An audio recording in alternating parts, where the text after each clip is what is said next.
Hello students, ये आपके class 5th की कंप्यूटर की बुक है। तो आज हम इसका फर्स्ट चैप्टर पढ़ेंगे जिसका नाम है कंप्यूटर का इतिहास, हिस्ट्री ऑफ कंप्यूटर। यानी इस लेसन में यानी इस चैप्टर में हम कंप्यूटर के बारे में पढ़ेंगे, यानी कंप्यूटर का इतिहास या हिस्ट्री क्या है, कंप्यूटर के बारे में हम जानेंगे। चलिए हम देखते हैं। कंप्यूटर का पीढ़ियों के रूप में वर्गीकरण व स्टोरेज उपकरण, यानी इसमें जो है चैप्टर में आपको कंप्यूटर की पीढ़ियों के बारे में बताया गया है कि उसे किस तरह वर्गीकरण किया गया है, और स्टोरेज के उपकरण के बारे में आपको इस चैप्टर में बताया गया है। चलिए हम देखते हैं कंप्यूटर। आपकी जो फर्स्ट हेडिंग है वो है कंप्यूटर। कंप्यूटर एक ऐसा यंत्र या डिवाइस है जो हमारे द्वारा दिए गए आंकड़ों डाटा को ग्रहण करके उस पर हमारे द्वारा दिए गए निर्देशों के अनुसार कार्य करता है। यानी कहा जा रहा है कंप्यूटर एक ऐसी डिवाइस यानी मशीन है जो हमारे द्वारा आंकड़ों यानी कि डाटा को ग्रहण करता है और उस पर हमारे द्वारा दिए गए जो आदेश यानी जो हम उसे निर्देश देते हैं वो उसके अनुसार यानी उसके द्वारा जो है कार्य करता है और हमें इच्छित परिणाम प्रदान करता है।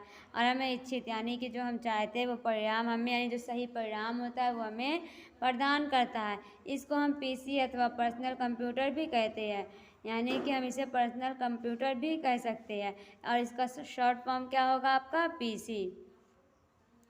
चलिए फिर अगली हेडिंग आपकी दी हुई है कंप्यूटर का उपयोग, यूज़ ऑफ कंप्यूटर। आज का युग कंप्यूटर युग कहलाता है। इसका उपयोग मानव जीवन में इतना बढ़ गया है कि इसको व्यक्त करना लगभग असंभव सा है।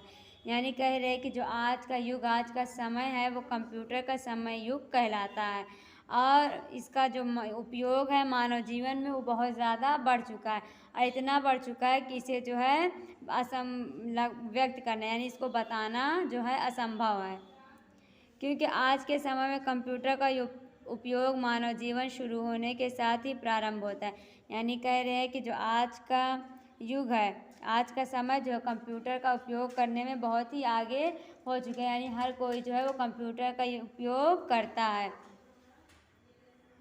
चिकित्सा क्षेत्र में, स्कूल कॉलेजों में, सभी कार्यालयों में, विभिन्न खोजों में, अनुसंधानों में, सुरक्षा में, बैंकों में, हवाई जहाज़ों में, रेलों में, यहाँ तक कि घरों में भी इसका उपयोग बहुत बढ़ गया। चिकित्सा क्षेत्र यानी कि हॉस्पिटल्स में, स्कूल में, कॉलेज में और जो कार्यालय होते हैं वहाँ पे विभिन्न खोजों में यानी साइंटिस्ट भी इसका जो है उपयोग करते हैं। अनुसंधानों में, सुरक्षा में किया जाता है और बैंकों में किया जाता है, हवाई जहाज़ में इसका प्रयोग किया जाता है, रेल में किया जाता है, यहाँ तक कि अब घरों में भी जो इसका उपयोग है वो होने लगा।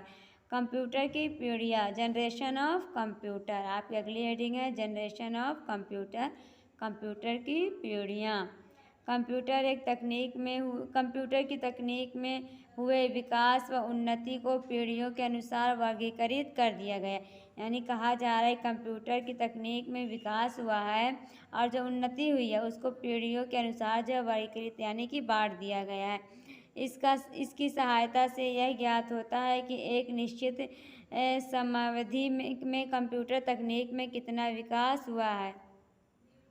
यानी यहाँ कहा जा रहा है कंप्यूटर को जो है उसके पीढ़ियों द्वारा बांट दिए जाने से हमें ये ज्ञात करने में सहायता होती है कि कौन से समय में यानी कौन से समय में जो है कंप्यूटर की तकनीक में कौन सा विकास हुआ है। कंप्यूटर के इतिहास के बारे में हम पिछली कक्षाओं में पढ़ चुके हैं, यानी कंप्यूटर का जो इतिहास था उसके बारे में हम पिछली कक्षाओं में पढ़ चुके हैं। यहाँ हम कंप्यूटर के विस्तार को उसकी पीढ़ियों के अनुसार वर्गीकृत करके उनका अध्ययन करेंगे। यानी इस चैप्टर में जो है कहा जा रहा है हम क्या करेंगे, कंप्यूटर के विस्तार को उसकी पीढ़ियों द्वारा वर्गीकृत यानी कि बांट कर हम उसका अध्ययन करेंगे।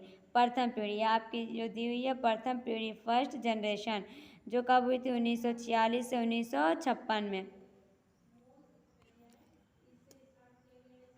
पेंसिल्वेनिया विश्वविद्यालय के दो इंजीनियर जिनका नाम प्रोफेसर एकर्ट और जॉन था, उन्होंने प्रथम इलेक्ट्रॉनिक कंप्यूटर का निर्माण किया। यानी कहा जा रहा है पेंसिल्वेनिया विश्वविद्यालय के दो इंजीनियर थे जिनका नाम था प्रोफेसर एकर्ट और जॉन।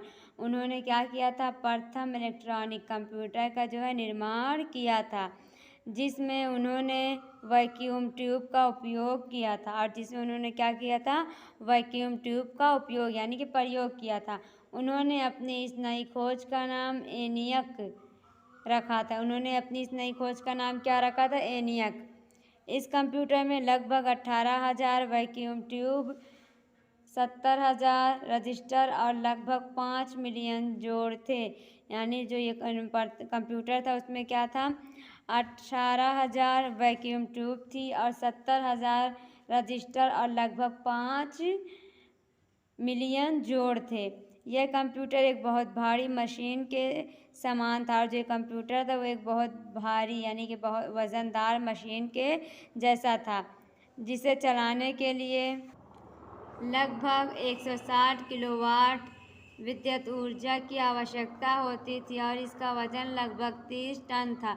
यानी कहा जा रहा है इस कंप्यूटर को चलाने के लिए 160 किलोवाट विद्युत ऊर्जा यानी कि बिजली की जो है ज़रूरत होती थी, और जो इसका वजन था वो 30 टन का था।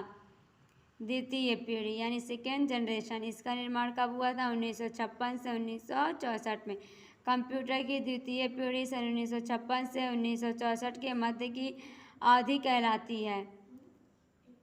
द्वितीय पीढ़ी के कंप्यूटरों में वैक्यूम ट्यूब के स्थान पर ट्रांजिस्टर का प्रयोग होने लगा था। यानी जब द्वितीय पीढ़ी का कंप्यूटर वजूद में आया, यानी जब ये बना, तो इसमें क्या हुआ था, वैक्यूम ट्यूब की स्थान पर क्या लगा दिया गया था, ट्रांजिस्टर लगा दिया गया था।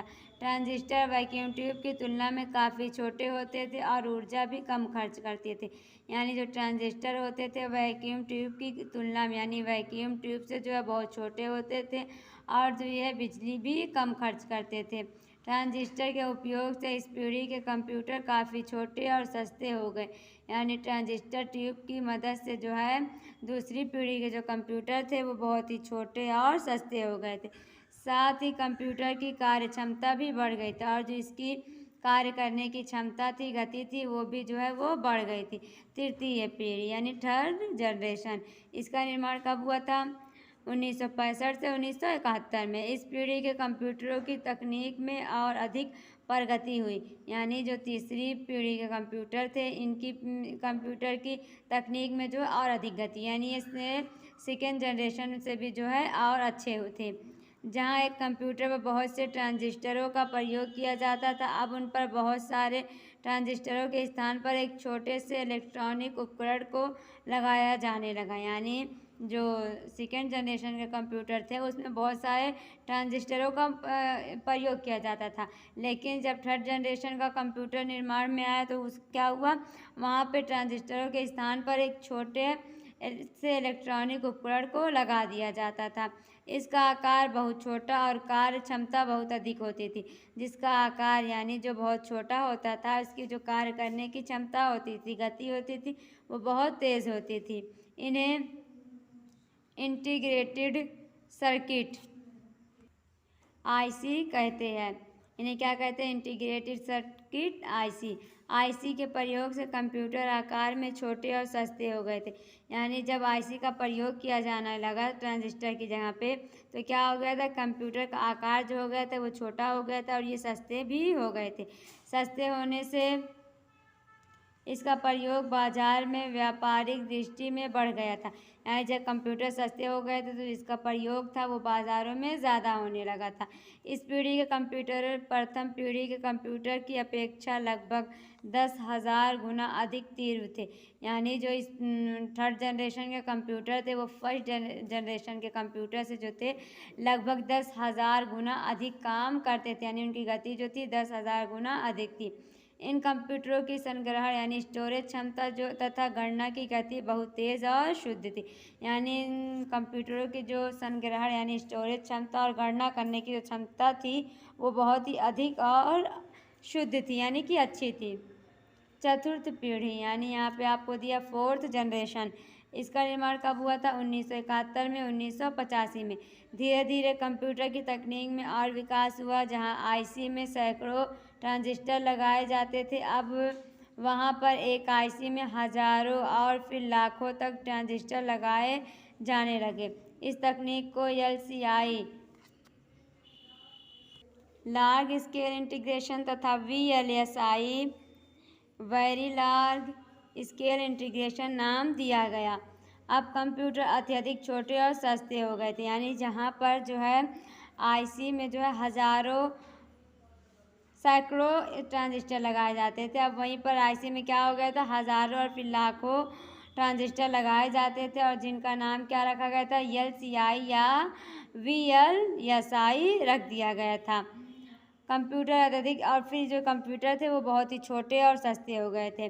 सन 1981 में IBM ने एक कंप्यूटर बनाया जिसे पर्सनल कंप्यूटर का नाम दिया गया, यानी सन 1981 में IBM ने पर्सनल कंप्यूटर का जो है निर्माण किया। इस तरह के कंप्यूटर आम आदमी की पहुंच में आ चुके थे और जो ये कंप्यूटर थे वो आम आदमी के पहुंच में भी आ चुके थे, यानी आम आदमी भी जो इसे खरीद सकता था। वैज्ञानिक प्रगति ने सुपर कंप्यूटर का निर्माण किया। फिर साइंटिस्ट ने यानी वैज्ञानिक प्रगति ने क्या किया, सुपर कंप्यूटर का निर्माण किया।